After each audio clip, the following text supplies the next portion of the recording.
Hi everyone, welcome to the first of our exclusively video lectures. I hope you're all doing okay, weathering the storm and all that. I'm coming to you from my apartment in East York, Ontario, and this video is just going to be about the final essay and the final exam. So basically the plan for the course going forward. And I'll do another video on course content. So we will keep up with the course content. And I am still planning on doing some kind of, call it live stream office hours. We'll do some kind of live chat thing, probably YouTube live stream. So watch for announcements about that. I think it's going to happen tomorrow on Friday. But for now, let's just talk about the plan for the remainder of the course. Okay. So, final essays. I'm going to recommend these following 4 steps to get you through this thing. Step 1, pick a topic. I know some of you have gotten in touch with me about broad topic areas already. That's great. If you've done that, you're ahead of the game. Step 2 is to just broadly read about it, read about your topic. Step 3, write an outline. And step 4, actually write the essay. So I strongly recommend that you don't, in some sense, get ahead of yourself by trying to decide exactly what you're going to argue before you've done some research about the thing. It's frustrating and confusing to try to think, well, how do I know what I'm going to write about until I've written about it? And that's just correct. So what you should be doing is pick a really broad area that you're interested in. Before you try to think up a thesis, before you try to think up an argument that you're going to present, pick something that you're kind of generally speaking interested in. That could be something that grabbed your attention from this course, or it could be something that you've kind of got a prior interest in. So I do recommend going with your strengths. So if you've got a background in some science or other, that means that you've got a whole bunch of knowledge and information that you can draw on. So if you've got that, maybe pick something within your kind of area of research or the thing that you've been learning about in the rest of your degree. Let me just lay out a kind of selection of types of topics that I think might be interesting and that might tie well with this course. These aren't topics, these are like types of topics. These are broad categories of the kind of topic that you might be interested in. So, for example, we started the course talking a lot about science and values. All the Grinnell stuff was tied in with the way science interacts with values. So if you've got, for example, a background in psychology, you might want to write an essay about how values play a role in some ongoing project in psychology. You might want to talk about the way mental illnesses are diagnosed or treated, and how that interacts with cultural beliefs and the kind of broader culture that science is happening in. You might want to talk about climate or and the way sort of climate science is interacting with society. You might want to talk about the ways in which scientific discoveries have influenced society. So going in the other direction, you might want to talk about the impact of various scientific discoveries or scientific research programs on aspects of society, so showing how science can influence society. So science and values, the interaction between those two, there's lots of rich topics in there. Think of some, if you're interested in this, think of some way in which science and values interact and just argue for it. So essentially try to make the case that there is an interaction here and that it's important and we should think about it. Okay. Another broad class of topics that you might be interested in are questions about demarcation. So after we finished Grinnell, we started talking about Popper and Kuhn, and various ways of separating out science from pseudoscience. So here you might do, so especially if you're in philosophy, you might want to do like a pure philosophy version of this where you're just doing a critique of, say, Popper's criterion or Kuhn's criterion, or dig into the research on demarcation in general and just do a philosophical analysis.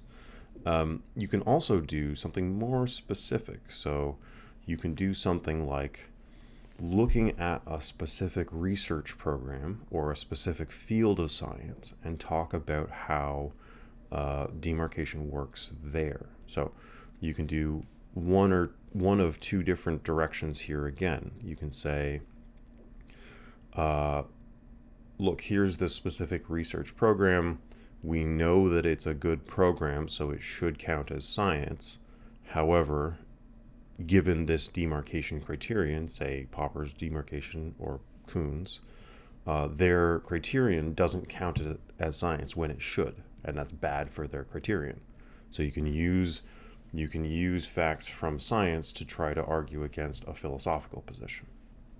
Or you could go in the other direction. You could say, look, here's a demarcation criterion. We're going to trust that and then use it to critique some research program. You say, look, you might want to argue, look, string theory looks like it's a good theory, but actually if we take seriously Popper's falsification thesis, then we should regard it as non-science. Right? So you could do that for a whole field of science, you could do it for a subfield, you could do it for a specific research program, and those can go in either direction, either using science to critique philosophy or using philosophy to critique science. Okay, so there's another broad class of kind of topics you might want to write about. Finally, you might want to talk just about the scientific method in general. So I got a number of interesting short essays and a number of interesting thoughts on the test, actually, about the scientific method itself and sort of making arguments about how it might be improved or that it doesn't need improved. So again, drawing on probably mostly the stuff from Grinnell, talking about how science is actually done, stuff from lectures, stuff that you know about sciences, and just tell me something about how you think science could be done better. So make an argument for some reform that you think would improve the scientific method, or critique something that's going on in the scientific method right now. So you might want to look at the literature on meta-analysis or something like that. You might want to look at the reproducibility crisis that's happening in various sciences that we talked a little bit about. You might want to talk about pre-registration, what's happening with that, and make some suggestions on how that system might be improved. So broadly speaking, this is just sort of thinking in a very big picture way about the scientific method and make some argument. So of course, in any of these topics, your goal is to come up with something that is your idea, that is your view about these things, and make an argument for why the way that you see it is the way that I should see it too, essentially. Okay, so those are just sort of broad areas, types of topic that you might be interested in thinking about. Yours doesn't have to fit into any one of those three. If you come up with something totally different than this, that's great, so long as you're sort of interested in it and you can get some research on it. I do encourage anybody to run their ideas by me. I'll be available via email and hopefully by live stream as well, so we can chat about it. So if I can give you some suggestions or guidance, I would love to do that. Okay. So now you suppose you've got some broad area of interest, something that you're kind of into. You need to do some research here. So you need to do at least some reading about the topic that you've picked. Given that many or most of you, I think actually all of you now, aren't on campus anymore, this can't mean going to a physical library, unfortunately. So what you're going to do is go on the Trent University library website and look for stuff that you have accessible online. And there's tons of stuff accessible online. I also believe I showed you Google Scholar. So if you search for a topic on Google Scholar, there's also tons and tons of material online that you can use. So dig into that. Now, when you're digging into that, what you're going to have to do, especially at the beginning, is aggressive skimming. You do not have time to read a whole bunch of articles start to finish. There's no room in your mind and soul, especially now. So what you're going to do is, I strongly recommend, look at abstracts. So a great many papers have at the very beginning a paragraph that summarizes the main points of the article. So you're going to read just that paragraph, or maybe that paragraph and a few lines of the intro and a few lines of the conclusion, just to get a broad picture of whether this thing is worth reading the rest of. This is how grad students read, generally speaking. This is how I read when I'm trying to do research on something. You're just spending 5 minutes with a paper to see whether it's relevant to what you're interested in or not. Those 5 minutes, you're just getting the rough outline of what the thing is about. And if it's something that you're not interested in, you just move on. If it's something that looks like it could be interesting, then you put it in your sort of pile of research. Really good places to start include the Stanford Encyclopedia of Philosophy. So once again, that's the only website that I consider a scholarly source. So that's citable, but it's also, even more than that, it's a really good source of further things to read. So almost every Stanford Encyclopedia article has a ton of references to people who've written about stuff in the literature. So that's where you go to find further reading and a kind of overview of what's going on. If you want an even richer resource, Phil Papers. So if you Google Phil Papers, it's this amazing online categorized collection of philosophy papers.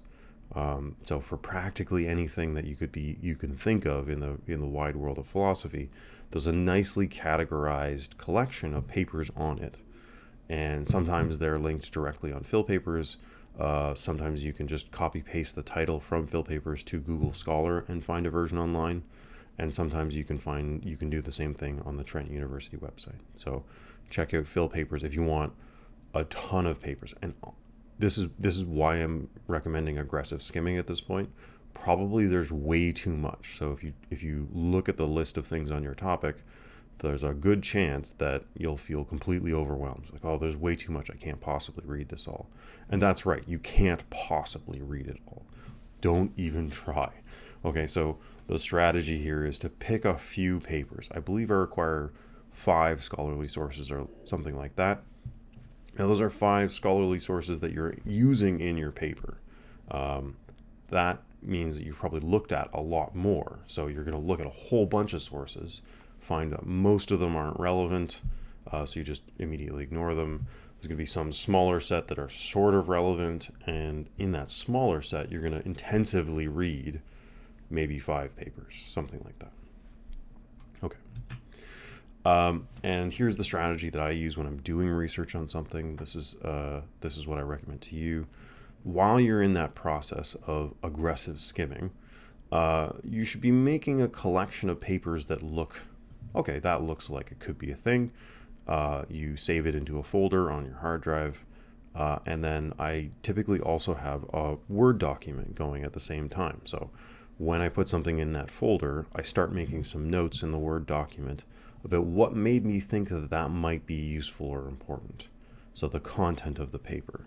Whatever you do, don't succumb to the delusion that you're going to remember what's in these papers. It feels like you will at the moment. Almost certainly you're not going to remember. So start making notes, start making what we call an annotated bibliography. Now, this doesn't have to be fancy. It's just for your own purposes, so that when you're going back, when you're done the kind of broad skimming, aggressive skimming research phase, you can go back and look at what you've got, sort of what you've harvested off of the trees of knowledge, and begin to organize it into some kind of paper. Okay. So suppose you've done that. You've picked a topic, you've picked a broad area that you're interested in, and you've read a bunch of stuff about it. You've picked around, you've tried to find what's been said about it, tried to find something interesting. Now you're in a position where you can start writing an outline for your paper. So hopefully, while you are doing that aggressive skimming, and then you've got a small collection of papers that you think are important, you've read that small collection a little more carefully, hopefully something will have jumped out at you as a worthwhile argument to make. and it should be your argument. That is, it doesn't have to be something that nobody's ever said before, but it should be something that you're presenting your own reasons to believe. That's your thesis, of course. So your thesis is the thing that you're going to argue in your paper. Now, before you finalize that, before you really commit to it, you're going to, I hope, I recommend, that you're going to write an outline. So, I do this in point form, 4 or 5 bullet points of the major ideas of your paper. Person X says Y, person A says B, I'm going to say C, based on the interaction of those things. Something like that. Just the if you had to give somebody a summary of your paper in 30 seconds, that's what your outline will look like. Now, the function of the outline is not to have something that you're going to stick rigidly to. The point of having an outline is not to have a complete immutable plan for your essay. If writing goes well, you'll end up with something that looks different than your outline in some ways. That just means you learn something. That's kind of the point of all this, that your knowledge about this thing grows. And it's fascinating to see. It's really, really common and really interesting, I think, how our understanding of something transforms when we write about it. So writing itself, even after having done all the reading, you'll learn stuff while you're writing by trying to put it into your own words. New perspectives will emerge, new ways of thinking will come at you. So the point is not to stick rigidly to your outline. The point is just at least know where you're trying to go when you start writing. You want to have at least a broad picture. Yeah. Okay. So, some formatting stuff. You're writing the essay. Suppose you got an outline. You're ready to sort of dig in and try to write the essay. 2,500 to 3,000 words, 12-point font. You can do a title page if you want. It's not required. In-text citations are required. So I don't need it after every single sentence that you take from somebody else. Any sentence that's word for word identical to somebody else's writing, you must put in quotation marks. You must have a citation. You must tell me what page you're getting it from. If it's just summarizing somebody else's ideas, you still need to tell me what author and what year. And so the author year format that we talked about for the short essay, and that should appear in your bibliography. You don't need to do it to every single sentence that you're drawing from some source, but sort of within the paragraph, it should be clear where the ideas are coming from. And again, I'm requiring at least 5 scholarly sources. So that's books and journal articles and the Stanford Encyclopedia of Philosophy. Those are it. A journal article in an academic journal, a book, or SEP. Okay. And just a bit of general writing advice. Write the introduction last. You can write something to kind of get warmed up, but don't expect that you're going to end up with it. You don't, generally speaking, know what you're going to say until you've finished saying it. The introduction is your map of the paper, right? So the point of an introduction is for you to tell me what it's about and what you're specifically going to argue. And as we just said, you often learn exactly what you're going to say, what you're going to argue in the process of writing the thing. So it's extremely common to see a paper like this have a mismatch between what's in the intro and what's in the rest of the paper. And I can almost see the student learning as they're writing. And that's exciting and that's nice, but I also get really confused because I get to the end of the paper and I think, whoa, you said you were going to write about some other thing. You said your thesis was going to be this and it turned out to be that. So if you write your introduction last, after you've gone through the kind of learning process inherent in writing, then your introduction will match what you've written perfectly. So your introduction, again, it's like a map for me of what's coming in your essay. So you should tell me the broad topic. You should tell me what authors you're going to look at. And you should tell me your thesis, the thing that you're going to try to argue. And ideally, a little bit about how you're going to argue and what your argument's going to be. So back to this aggressive skimming idea. So imagine that I'm trying to aggressively skim your paper. I want to know just the main points. Imagine that I'm trying to use your paper in my research, and I don't have time to read the whole thing. I just want to know what's in there, basically. So, give me that in the introduction. That's the point of an introduction, so that somebody can get the whole idea of your paper or the rough points of your paper without having to read the whole thing. I am going to read the whole thing, but it's nice for me to have that map starting off so that I know where you're going and I can follow along and see whether you're following the structure that you set for yourself. And again, your paper must include a thesis. It's really crucial. That's what I'm looking for. So it's a normal structure to start your paper. So after you've done your introduction, you've given me your mini map. When you start into the body of the paper, it's normal to start explaining the issues in more detail. And this is sort of focused on other people's ideas. You're going to explain, especially if you're going to disagree with somebody, you explain the idea as fairly and clearly as possible. Generously describe the idea and the arguments for the idea that you're going to critique. And then you step into critiquing it. So you've presented somebody else's idea, or if it's a debate, it's really nice to have, and if you're doing your research, it's really nice to have a debate between a few people. And then your job is just to explain the debate, explain the various sides of the debate and the arguments for the various sides, and then weigh in yourself in the second half of the body. And I'll say, it's super, super helpful to have somebody to disagree with. Find something or someone you can disagree with on some point. This gives your thesis clarity, it gives it specificity, and it helps you avoid the thing where, and a lot of people get trapped in this, where you're just saying what other people think. I'm really looking for your contribution to the discussion here. So that shows me that you've done some deep thinking about it. You've done some critical thinking about this stuff. It's way, way harder to come up with your own original theory about whatever than it is to critique somebody else's theory. It's way, way harder. I'm not saying you're not allowed to do that. If you've got a theory of how the scientific method should work, cool. But just know ahead of time, that's really challenging to write that in 3,000 words. That's a kind of PhD thesis. It's not really the level that we're looking for here. So if you're feeling super brave, if you think you can say it very quickly, and you have your own positive view to present, awesome.